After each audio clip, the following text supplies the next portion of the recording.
Hello and welcome to BDE Travels in our Camino de Santiago. In our last episode, we left Rabanal del Camino and walked all the way up to the hamlet of Foncebadon. And after reaching the hamlet of Foncebadon, Amaris and I took a small walk to the Cruz de Ferro. And once we reached the Cruz de Ferro, we took a very emotional time by dropping our pebbles and contemplating other pilgrims' memories. In today's episode, we leave the town of Foncebadon and walked all the way up to Monjarin. There we meet Tomás, a Knights Templar. He's been in this place for the last 20 years. After that, we walked to the town of Acebo. And at the end of town, someone left a bike outside of the house. Don't forget to like, share, and subscribe to our channel as we continue here on BDE Travels and our Camino de Santiago.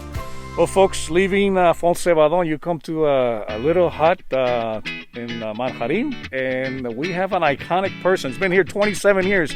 His name is Tomás, and he has a very interesting place. You can get your stamp in here once again, and as you're walking down from Foncebadon, this is one of the stops you have to make because, once again, he's one of the icons of the Camino de Santiago. So stay with us. Here's the BDE Travels. Gracias. ¿Usted sella el credencial también? Sí. Hola, ¿cómo está?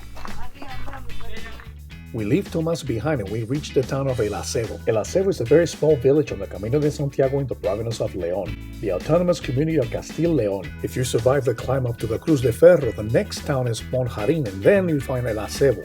Acebo at the end of the town has a very good albergue, includes a swimming pool and dinner. From the albergue, you'll be able to see Molinaseca at the end and Ponferrada further down.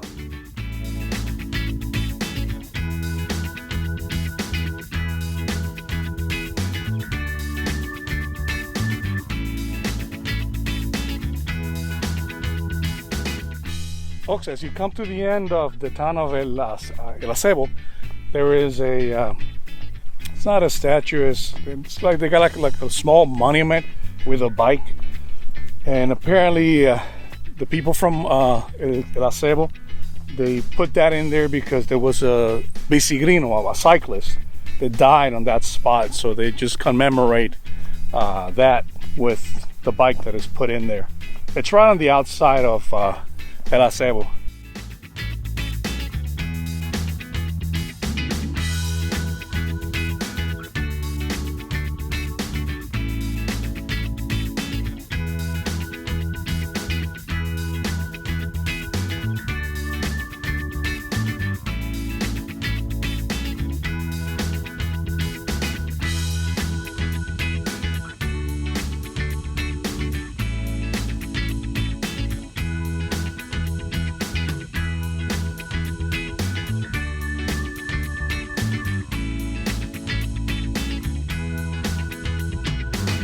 Well, leaving Riego de Ambroso, there is a path of the Camino that parallels the main road. So you got to be very careful. There's no sidewalks, there's no shoulders. So you're pretty much in the middle of the street. So after 2 kilometers from Riego de Ambroso, you got about, I don't know, 300 yards until you get out of the main road. So you have to be very careful.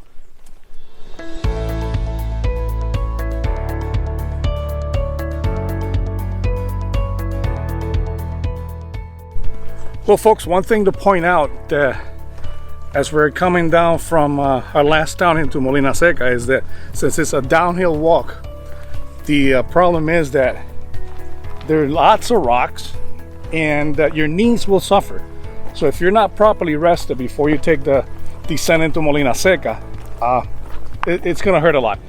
So I highly suggest that you take a very good rest the day before because it's tough. And it's tough just because your knees will suffer, not only because of the rocks, but because of the decline, many times going down the path.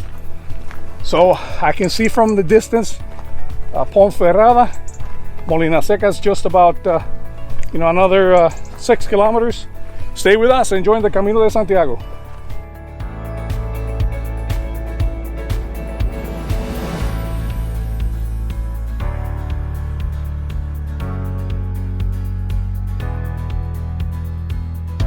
All right, folks, we're approaching the town of Molinaseca. It's a very nice town. Also, it has a bridge that it crosses over the town. Usually in the summer, people just jump out and go to the river.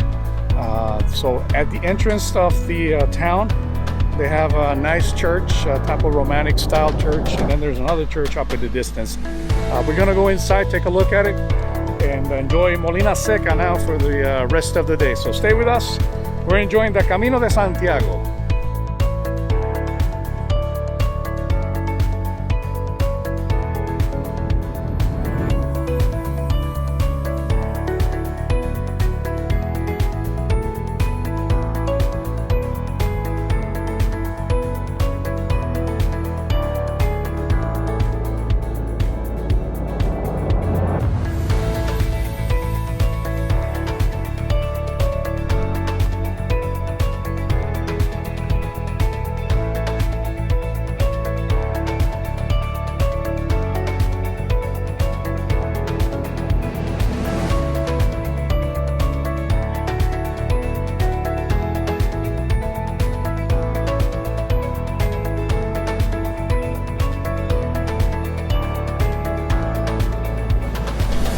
Well, Molinaseca, it's a very interesting town also. Streets are narrow to maintain the temperature when it's hot. It allows the air to flow through and cool off much better. Plenty of restaurants, plenty of albergues. It's kind of a mid-sized city. So that's another town to consider once you come down from the big steep descent coming from Foncebadon.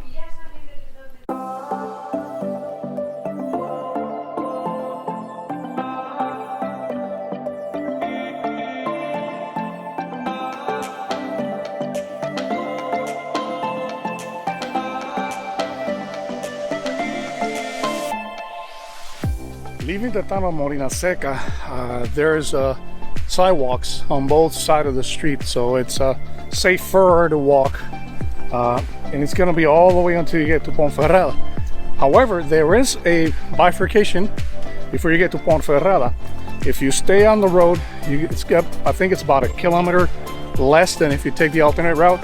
If you take the alternate route, it will take you through some of the countryside. So today, we're going to take the alternate route. And we'll see how that goes.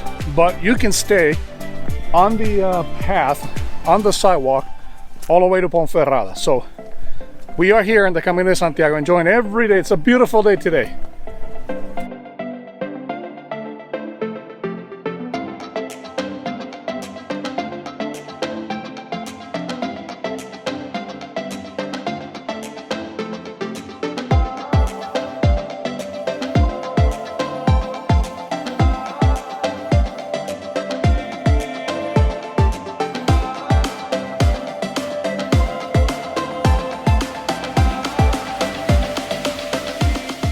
Well, folks, looking back from Molinaseca to Ponferrada, we walked through the road, but we were up at the top of that mountain up there.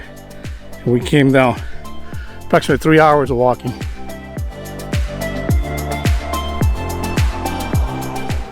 Well, when you get to this point, leaving Molinaseca and the 215 kilometer marker, you have a choice. You can stay to the right and continue on the main road, which will take you through the path along the road, and it's all sidewalk, so it's safe. Or you can come and do the left and come around. So this path will continue straight towards the Ponferrada. This one will kind of curve to the left and then come back in. So we're at the 215.6 marker. I'm gonna stick to the left this time, and hope you're enjoying the beautiful views of the outside of Ponferrada here in the Camino de Santiago. You know, after a few days of walking, even when you get out of Saint-Jean-Pied-de-Port and you conquer the Pyrenees, make it through Pamplona, walk all the way to Burgos, and you cross La Meseta, you make it to León, you climb up to Astorga, Foncebadon, there will be a point in time where you're asking yourself, why am I doing this? Why am I really doing the Camino? You're gonna feel tired. Some days you're gonna feel weak. Some days you're just gonna wish that you were not here. But those are feelings that go through every pilgrim, believe it or not. Even though we really enjoy what we're doing, we enjoy being on the Camino de Santiago, sometimes it makes you wonder, it's like, why am I really doing this? Well, it's a time to reflect on those little things. And the thing is that once you start thinking about that and you look at the horizon and you look at the beautiful views, then you start saying, yes, that's the reason why I'm here. I'm here because I need time for myself. I'm here because I love the nature. I love the beauty. I love the scenery. And when you see places like we were seeing at Fonzebadon, and you look at the mountains, and even when you make it up to Galicia, and you start seeing all the information and all the nice things in there, you really enjoy and think, you know, that's the reason why I'm in the Camino. And you're not the only pilgrim that has gone through those thoughts.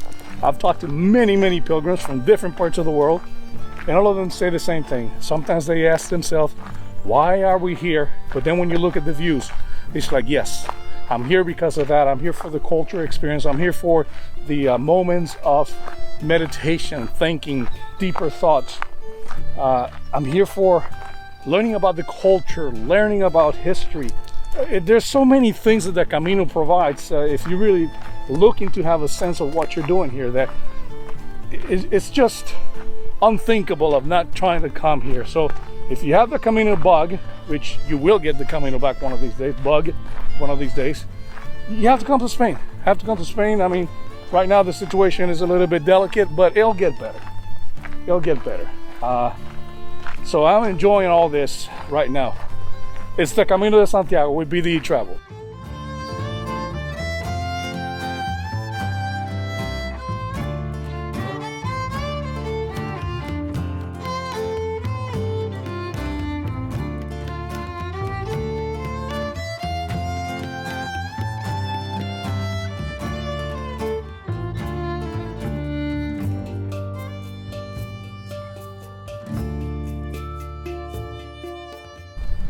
Well, folks, I am gonna say taking this alternate route, it is a little bit longer, but you get away from all the cars. I've seen a couple of cars now and then. That's about it, but it's much better, a lot more comfortable to walk with. They got sidewalks, and you can see that it's actually taking you away from the town than to bring you back to town. So it's a lot longer, but it's quieter, better views, and safer, I might add. So enjoying the route here, going to Ponferrada, and we'll get a couple of shots of the castle and a couple of things they have in there. So stay with us on BDE Travels.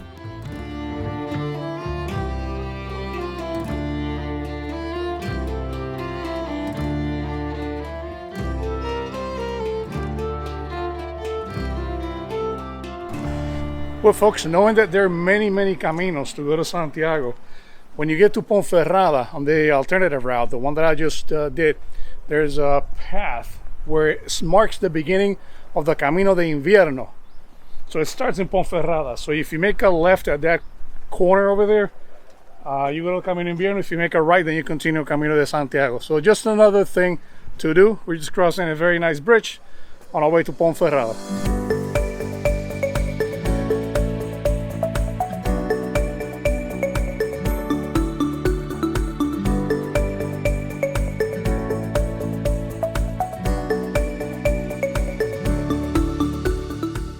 In the town through the alternate road, you come up to here, and there's the castle of Pomferrada.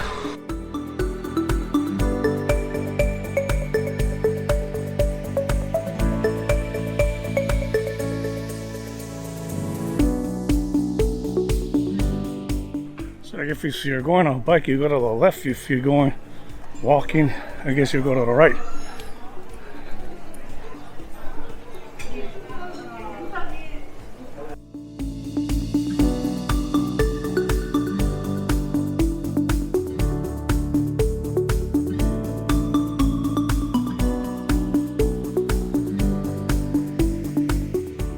This is the bell tower of Ponferrada. It was built for three things.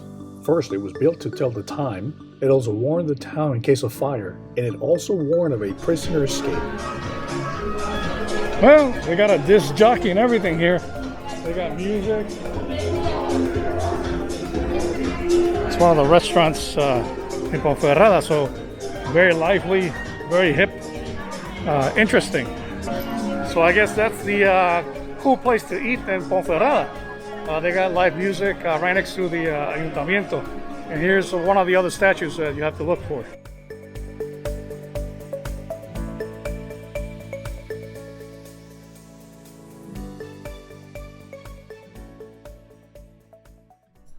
Folks, here's a tip for some of you. Not because someone looks like a pilgrim means that they're a pilgrim. In other words, even though I'm doing the Camino, right, I'm also doing sort of like the documentary and recording all the information about the different towns. So as I walk, I go through very historical places which will take you out of the Camino. So right now, I was walking and a lady was following me thinking that I was on the Camino. But I really was not. I was just looking for a historical landmark so I can record it so you guys can see it. And it turned out that all of a sudden she saw no arrows, and she kind of figured out, wait a minute, he's not going the right way. He's going the wrong way, which I am. I'm going the wrong way because I want to get the historical places. But she turned around very furiously and just kept on walking like, hey, I was following you. You're supposed to go to the right place. And you're not going the right place. But no, that doesn't mean that if you look like a pilgrim, it doesn't mean that you are a pilgrim. In my case, I am, but I'm also recording the historical sites of every city. So it was funny. It was funny the way she looked at me, and I could tell she was very furious. But things happen. That's us, BDE Travels.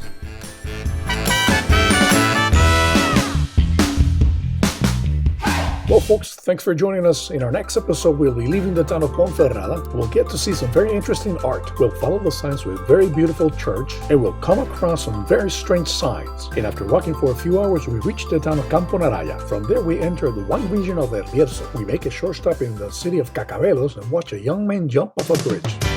Finally, we make it to the town of Villafranca del Bierzo. Don't forget to like, share, and subscribe to our channel as we continue here on BDE Travels in our Camino de Santiago.